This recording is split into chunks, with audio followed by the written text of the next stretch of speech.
Hello again, Hawkeye family. Here is part 2 of my chicken soup for the soul series. Tonight's story is called Go for the Gold. The opening quote is, "Be generous with your joy. Give away what you most want. Be generous with your insights and delights. Instead of fearing that they're going to slip away and holding on to them, share them." I've had about 7 surgeries already, and I'm only 12 years old. I was born without a chin, and I really didn't have much cheekbones, so they redid those. My ears were just skin, and right now the doctors are working on them. They're using ribs. Ribs grow back until you're 18 years old. That's definitely a fact that I didn't know.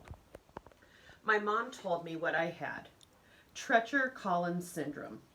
When I was little, she never tried to keep it a secret. She had the same birth defect that I did. She had to go to a special school for the hard of hearing, and she didn't want that to happen to me. I have a special hearing aid, a headband, called a bone conduction hearing aid that allows me to hear, and I get to go to public school. And I think that's true, that as times change, the technology gets better and better. Mom and I went to different kinds of schools, but we both knew about being teased.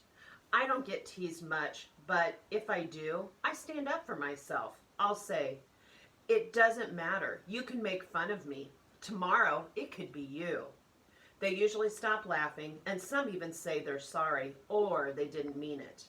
I told them to just not do it again. If someone has a problem with me, it's his or her problem, not mine. And that's generally speaking for people that pick on others, is a lot of times they have a low self-esteem, and you do fear that what comes around goes around. I may not always fit in, but I try to stand up for what's right. I'm always trying to help someone else.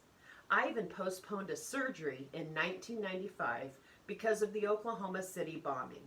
I saw the bombing on TV and decided I needed to do something. For a young child to put off a surgery to help others is amazing. I wanted to raise $20,000 to help those victims. My mom wanted to knock it down to $10,000, so I agreed. My mom asked my grandpa to help, and together they wanted to knock it down to $5,000. This time I said no. My goal was $10,000. And I think that's true, that a lot of times adults underestimate children. I planned a bowl-a-thon. To announce it, I made banners and started going out and asking for sponsors. I got bored going house to house. I didn't raise very much money that way, so I told my mom I wanted to try car dealerships. My mom and I walked into dealerships, and every time we went in, a salesperson said to my mom, "May I help you?" She said, "No, talk to him." I told the salesperson my plan and asked for his or her help. I don't think anyone said no. The car dealerships provided a lot of money, and I think that speaks volumes for that industry. Lots of people came to the bowl-a-thon, and then we had a big banner for everyone to sign.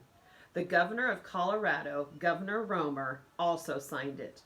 Then I flew to Oklahoma and handed the governor of Oklahoma, Governor Keating, a check for $37,000 and with the signed banner. We made $27,000 over our goal. Once again, he proved the adults wrong. I have raised over $87,000 for different causes since then, and my goal is to raise $100,000 by the time I'm 13 years old. Why do I spend my time raising money? I believe everyone can make a difference, and it doesn't matter how old you are or who you are or if you feel you are different, because everyone is different in one way or another.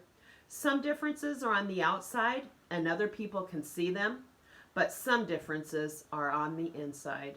And I think that's a very important lesson that he's telling us, that no matter what your age is, you can always do something to make a difference in someone's life. Good night, and I hope you have a good rest of the week.